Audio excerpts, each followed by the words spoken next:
Hi, I'm Mark. This is my April review for Sagittarius Sun sign and Sagittarius rising. We start the month with the Sun in your fellow fire sign of Aries and in your house of creativity. And this will be there for 3 weeks. So it's a good time to make use of the Sun's creative energy. On the 1st, there's an aspect between the Sun and Saturn. Now, Saturn's in your 3rd house. It's all about learning something that will help you to be more creative and to express yourself more creatively. Or, on the other hand, it could be that you're teaching someone else, because the 5th house is also concerned with children, so it could be that you're teaching or helping children to use their creativity. The other aspect the Sun makes on the 1st is a positive aspect to the North Node in your 7th house. This means you can benefit and get good luck from involvement with other people. It's a good time to foster new relationships, and maybe they can bring you that much needed break. Then on the 2nd, there's an aspect between Mercury and Pluto. Pluto's in your 2nd house. It's a good time to examine finances and dig deep and look and see if there's any issues that need sorting and put things right. On the 3rd, Saturn makes a positive aspect to the Moon's North Node. This is a time when you'll set really high standards for yourself, and also you'll be welcoming new challenges so that you can get your teeth into something. It's also good to be in the right place at the right time, and again, involvement with authority figures or you developing your leadership skills. Then on the 5th, there's an aspect between Venus and Mars. This is a positive aspect, and they work well together when they're in this kind of aspect. Venus is in your 5th house of love and in the house of creativity. Mars is in your 7th house of relationships, so it's a great time for love relationships. It's also good for forming new friendships and new relationships. The other benefit for this is it will increase your energy and your creativity. So you'll be very imaginative, very artistic, very creative for a few days. On the 6th, the Sun makes a conjunction to Ceres, who's a planetoid between Mars and Jupiter, and she's the goddess of nurturing. So it's a time when you'll feel that you need nurturing, and also a time to give nurturing to other people as well, especially children, because this is in the 5th house, and your partner, your love interest. It's also good for you to gain nurturing through games and sports and being creative and having some fun. It's also a good time to bring out any creative projects that you've been working on. Then on the 8th, there's a difficult aspect. Mars makes a square to Neptune.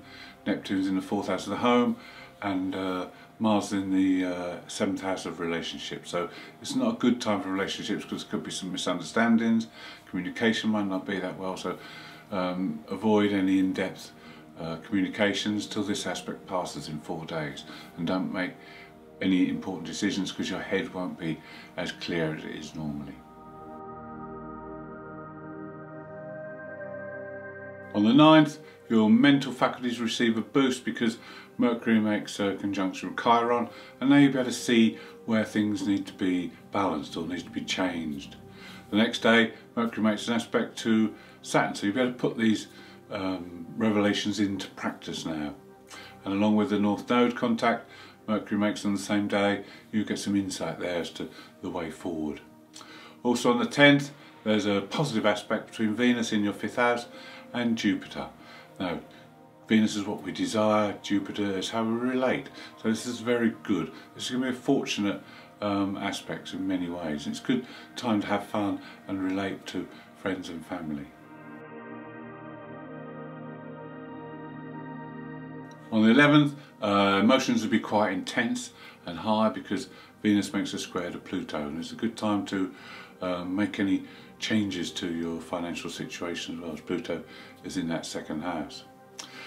Also on the 11th, for 6 days, is a high impact, high energy aspect between Mars and the Sun.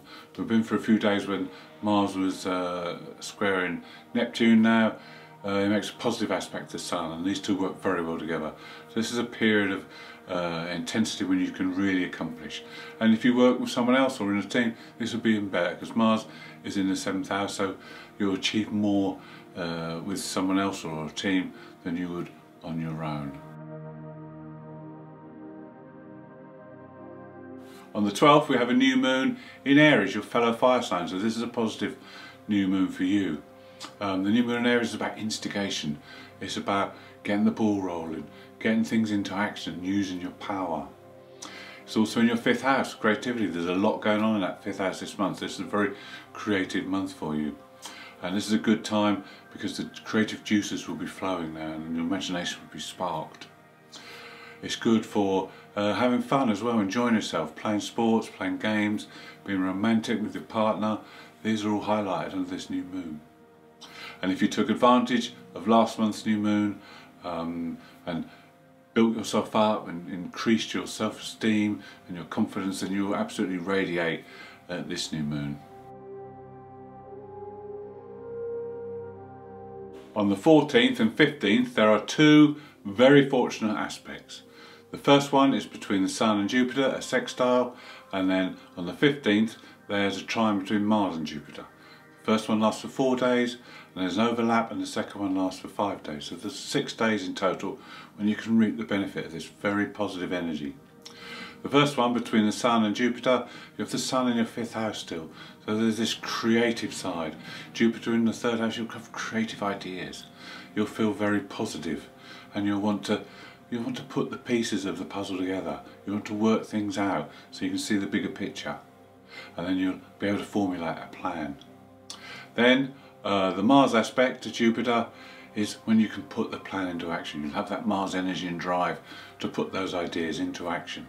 And this is also very good for business, and very good because it's in the 7th house for working with other people in a team or in a partnership, so that you can really get the best out of these aspects. On the 16th, you need to be prepared for your plan to be tested or challenged. This is to make sure that it's working properly. Sun makes a square to Pluto. Pluto's in the 2nd house. It might be regarding finances or the financial status of the plan. But whatever it is, if you are challenged, that means you're not quite on the right track. So you need to make some slight adjustments or some changes to get yourself on track. The other good thing about this aspect is that it's good for purging, for getting rid of things that are no longer needed. And maybe this is a good time, opportunity to do that as well, so that you can lighten the load and travel that bit faster. Just spoke about these important 3 aspects. So on the 17th, Mercury plugs into all 3. He makes an aspect to Jupiter, Pluto and Mars. So this will help because this will aid in communication. As your mind will be clear and you'll be able to think and work out the processes that are necessary to take things forward. Then on the 18th, I'm afraid Mercury will go down a little bit because he makes an aspect to the Sun, which is very good, but they're both at 29 degrees and they go down in energy. A planet that is at 29 degrees is anoretic and loses its strength, loses its power, because it wants to get into the next sign very quickly. So for a couple of days, stave off any important decisions. You should have already made your decisions, so that's fine. But just regarding the energy is going to be low, and you might not be as clear-headed as you think you normally would be.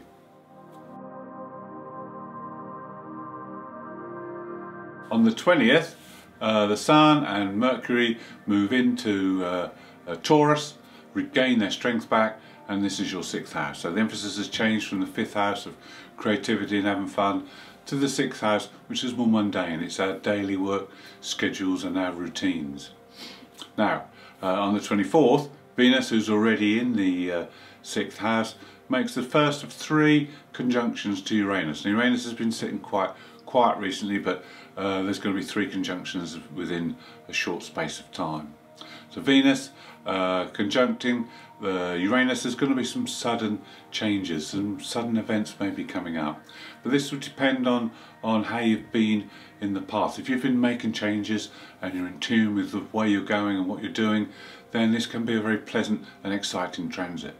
If there are events that happen that force you to change, then you're on the wrong path and you need to change. Uranus will make you do these changes.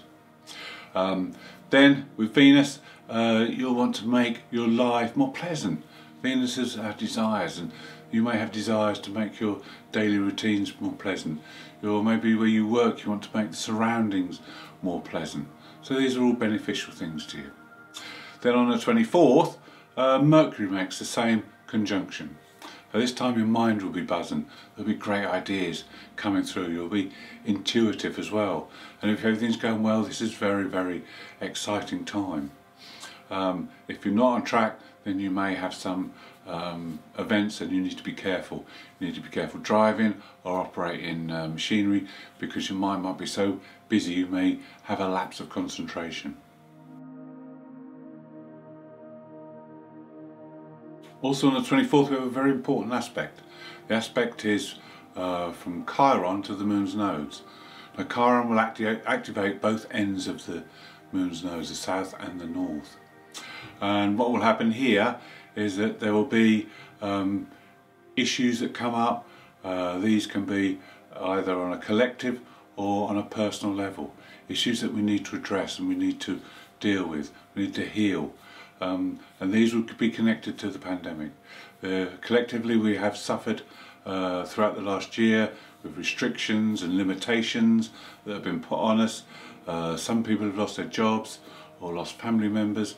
Some people have had to work on the front line, and there's a lot of mental issues as well that have been going on for people. So now we have to look at these as a collective and address these so that we can learn from what's happened and we can move forward.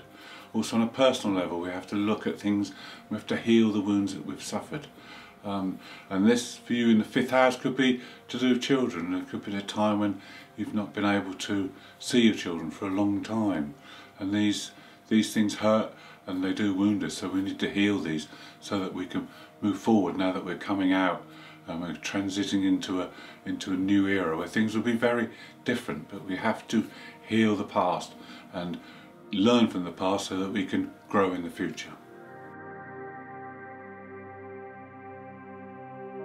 On the 25th, Venus and Mercury come together, and this is normally a fun, lively day, but unfortunately they both make a square to Saturn, who puts his doom and gloom on things. Responsibility and duty come to the fore, so it may be not as exciting as it is normally, but try not to let Saturn get you down. Then on the 27th there's a full moon. This full moon's in Scorpio, so it's very intense feelings deep within, and it's also a moon of truth and transformation. It's in your 12th house, so you need to take a break, you need to chill out, you need to balance things up, because you've been very, very busy lately, you put a lot of effort into things, so now it's time to relax a bit. There's also issues that may come up from deep within. These could be secret or private issues that you need to look at, or there could be health issues that come to light that you need to deal with. It's also good for bringing a project to culmination and finishing it completely off. On the 29th, you may want to voice your opinion, especially at work. You may want to say what you think, and there may be something you're a little bit obsessed about, but just hold back, be careful, because this is the kind of day that you speak before you think, and you don't want to land yourself in hot water. Then on the 30th, the Sun makes that 3rd conjunction to Uranus. This is again in your 6th house, so this is a time when you may surprise people with your actions, or they may surprise you. This depends on how you're doing. If you're on track, then you may be surprised other people. If they're on track and you're not, they may be surprised you, and you need to make adjustments to that. It's a day of high energy, high electricity, and it's great to try new things on a day like this. Thank you for watching. I hope you've enjoyed it. If you'd like to see more, please subscribe. If you'd like to leave me a comment, I'll be glad to hear from you.